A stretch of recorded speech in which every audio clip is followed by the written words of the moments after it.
Nessa semana, o estado de Goiás se declarou em estado de calamidade financeira. Esse foi o quarto estado só em 2019 a se declarar nessa situação e o sétimo estado desde 2016. Para entender o que significa calamidade financeira e o que muda para os estados com isso, é só continuar aqui. Eu sou Mariana Ribeiro e esse é o Poder 360 Explica.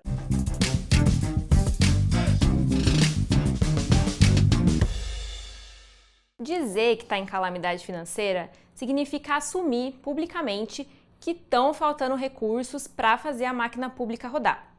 E ao fazer isso, os estados têm principalmente dois objetivos. O primeiro é dar um recado. Falar em calamidade tem um efeito simbólico bem forte e os estados acabam aí chamando a atenção tanto da opinião pública quanto do governo federal. A ideia é mostrar realmente que a situação exige um esforço conjunto. O segundo efeito ele é um pouco mais prático. Os estados querem também uma certa flexibilização orçamentária. Eles procuram, por exemplo, poder descumprir alguns limites estabelecidos na Lei de Responsabilidade Fiscal e também aí parcelar ou atrasar algumas dívidas. Mas esse alívio aí na rigidez fiscal não é algo tão simples. A Lei de Responsabilidade Fiscal, ela realmente permite que os limites sejam descumpridos em casos de calamidade pública. Mas vejam que o termo usado é calamidade pública e não calamidade financeira. O decreto que trata das calamidades também não cita esse termo, calamidade financeira.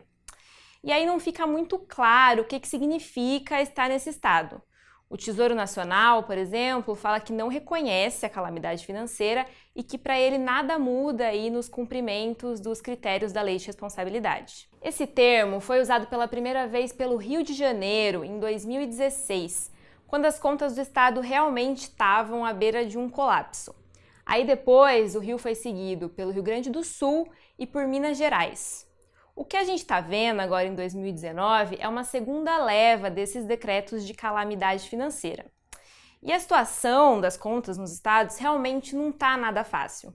Segundo os dados mais recentes do Tesouro Nacional, de 2017, a dívida bruta dos estados com a União já somava mais de 900 bilhões.